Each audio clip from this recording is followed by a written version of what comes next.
Now at 6, Freeman Health System hits a pause on a scheduled change of leadership. Plus, Missouri's top cop announces plans to restrict abortion access despite a recent constitutional amendment.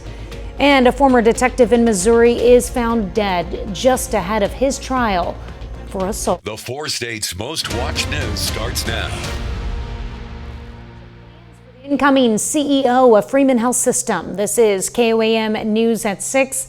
I'm Tanya Bach. The man named to succeed Paula Baker as President CEO of Freeman Health System will no longer be taking the job. Tom Keller, who was joining Freeman after serving as president and CEO of Ozarks Healthcare, was slated to start with Freeman the week of December 1st. In a statement, a Freeman spokesperson verified that Tom Keller will not be assuming the position of President CEO of Freeman Health System as previously announced. In the meantime, Paula Baker will remain as the President CEO position until a new officer is seated. And Baker has led Freeman Health System for the past 13 years. She announced plans to retire earlier this year. Freeman Eligibility Partners are working to help people in the community gain access to health care. The program will help people navigate applying to the Affordable Care Act and pick the option that suits them best. They're also helping people apply for Medicaid coverage. Clients do not have to be patients of Freeman to get this assistance. The Affordable Care Act is meant to increase access to affordable health insurance for those who qualify. Full round of support while they're here with us, or if they just come in from the community and they're unsure, and have some answers of where to get some assistance on those things. The Freeman Eligibility Partners accept walk-ins and appointments to answer questions or provide information about medical coverage offered under the Affordable Care Act. Missouri's Attorney General pledges to enforce some laws restricting abortion despite a recently passed constitutional amendment expected to likely undo the state's near-total ban on the procedure. KOAM's Samantha Walker joins us in studio to break down what this means. In November, voters passed Amendment 3, which removes the state's abortion ban, but allows it to be restricted or banned after fetal viability, except to protect the life or health of the mother. In an opinion to incoming Governor Mike Kehoe, Missouri Attorney General Andrew Bailey wrote that his office will continue enforcing a ban on abortion after fetal viability. Missouri statutes define viability as that stage of fetal development when the life of the unborn child may be continued indefinitely outside the womb by natural or artificial life supportive systems.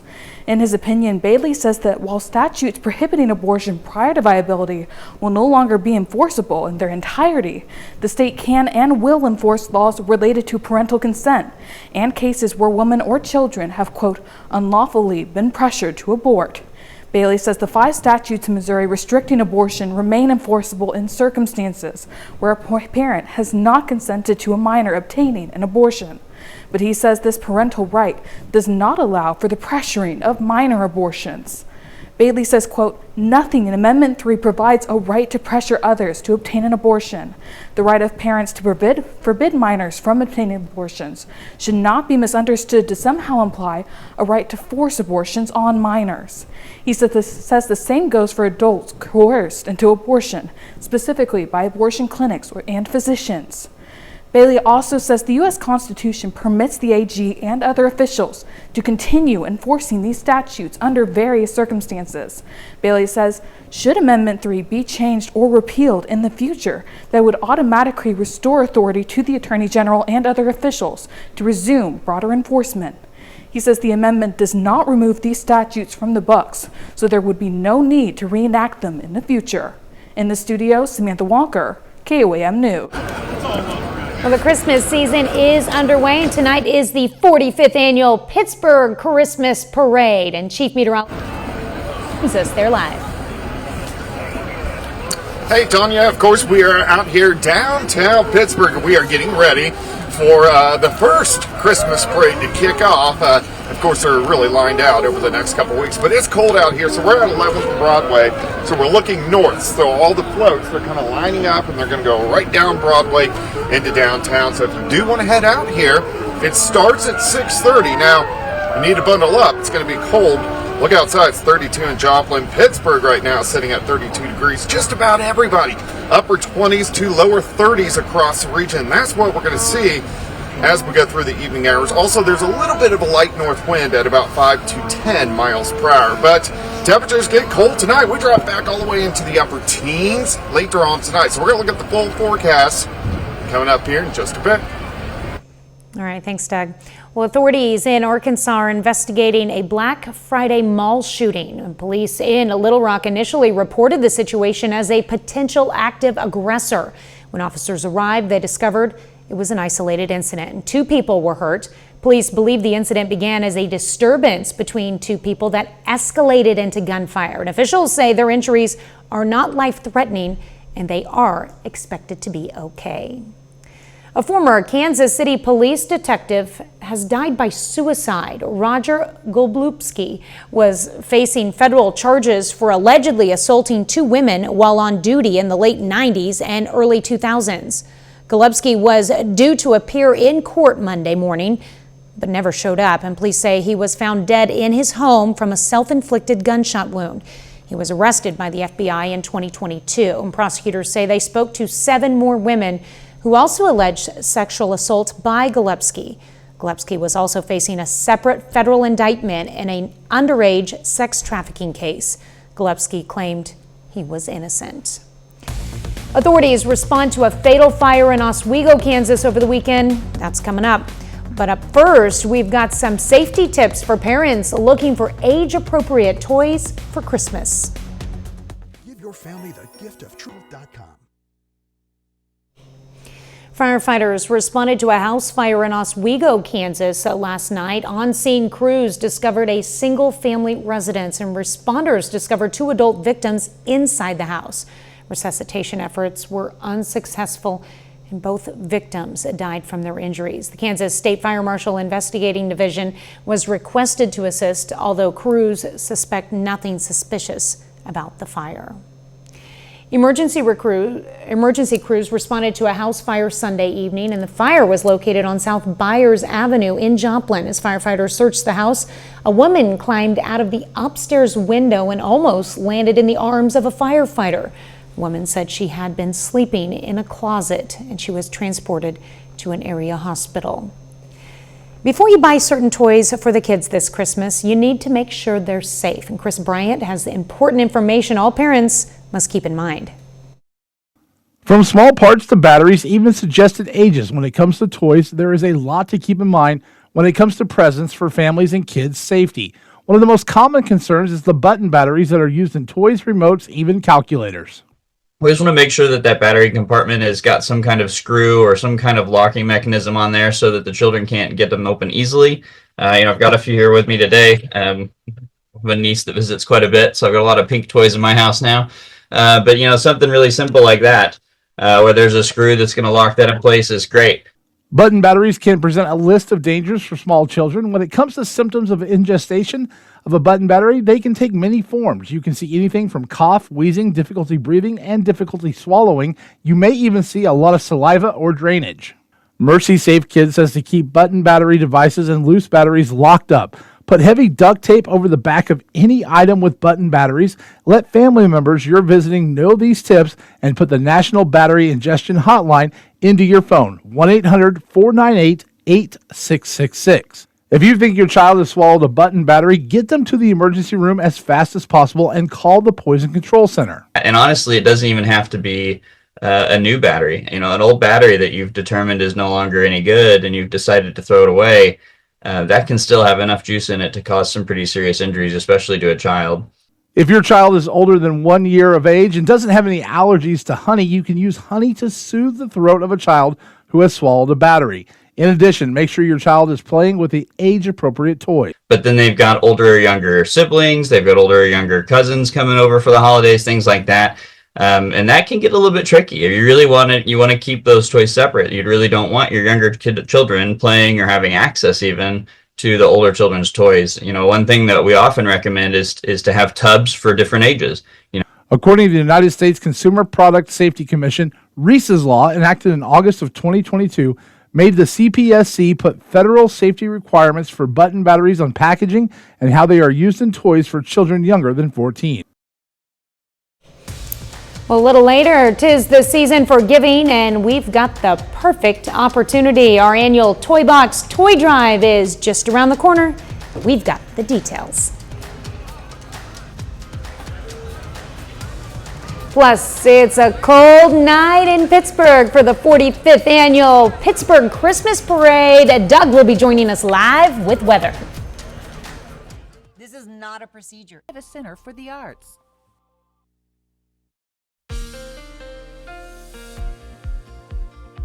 Downtown Pittsburgh, getting kind of rowdy down here. Of course, we got high school band just south of us, and then all the folks there lining up to our north. We're going to go right down Broadway into downtown, and it doesn't start till 6:30. So if you want to come out, just make sure you bundle up. But kicking off parade season, it's that time of the year. I can't believe it's already December. All right, let's go outside. Here's a nice shot of our Cornell Arts and Entertainment Complex Tower Cam.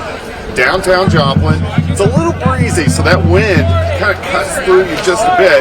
You can see our temperatures upper 20s from Iola, Fort Scott, Nevada, and then Miami 36. We have 35 in Bentonville. Here's 7.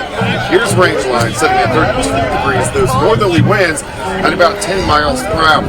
Through the evening, we slide back through the 20s, actually all the way down into the upper teens later on tonight. So this is going to be our coldest night that we have seen so far this fall/winter season.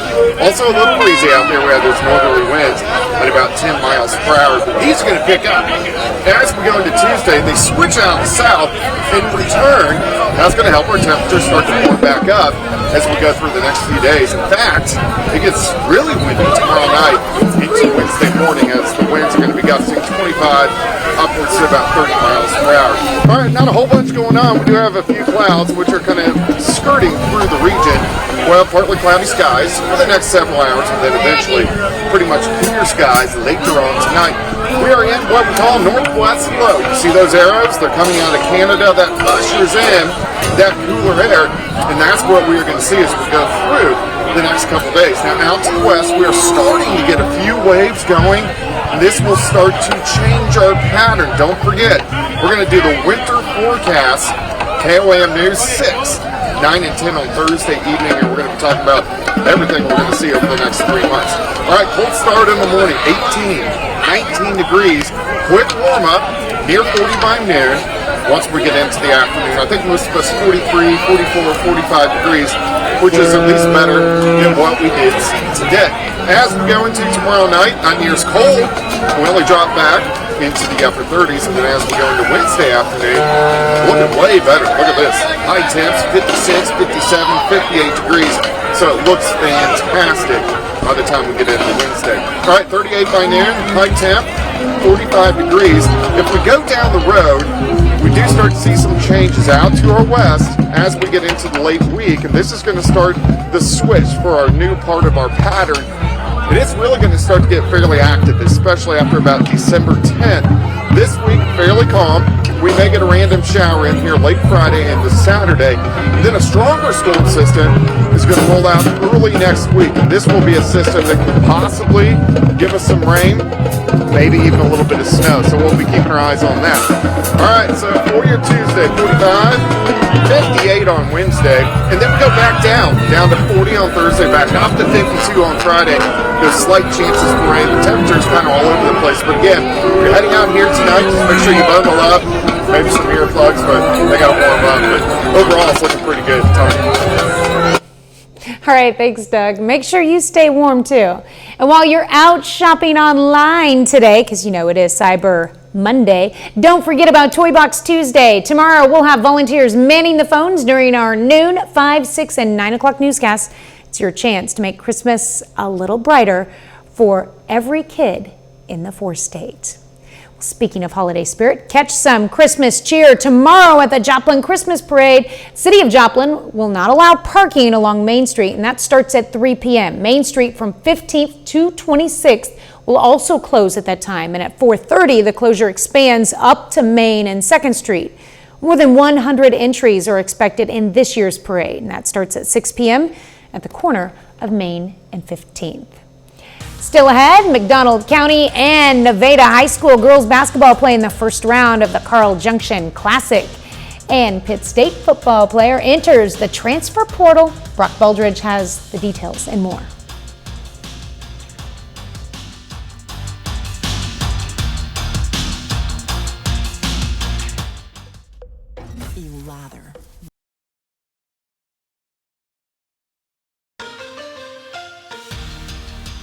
As high school basketball gets up and running around the 4 states, a handful of local teams face each other in tournaments nearby. Tonight, McDonald County faces Nevada.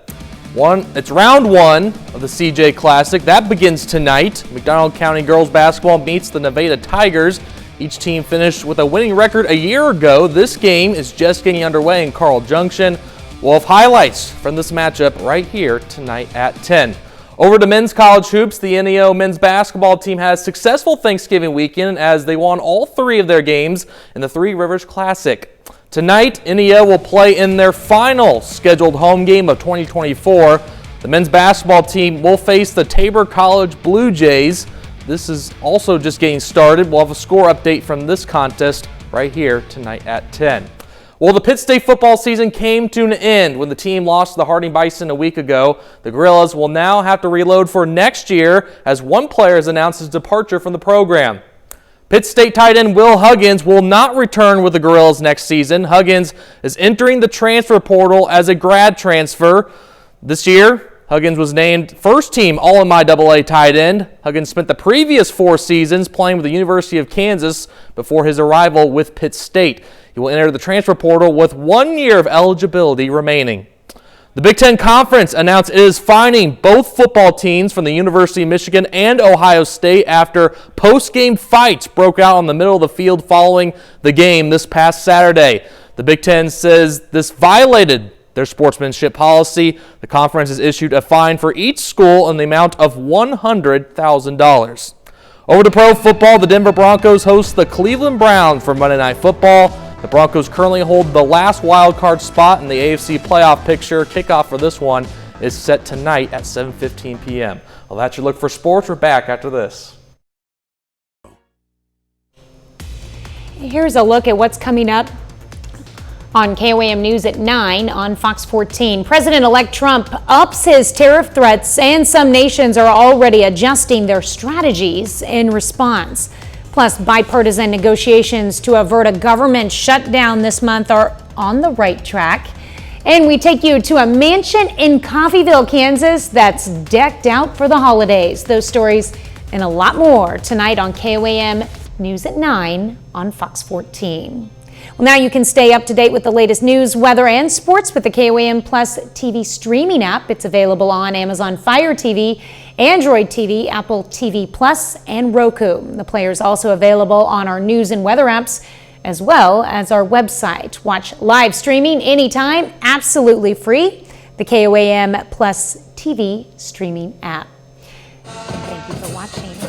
But first, let's go back to Doug. He is live out there at the parade, and it's about ready to start. It is going to be cold tonight. We're going to drop all the way back into the upper teens for overnight lows. We'll warm up a bit over the next couple days. 45 tomorrow. And check this out, up to 58 degrees by Wednesday. Warm, Doug. Thank you for watching. We will see you right back here at 10. Have a great night and an even better tomorrow.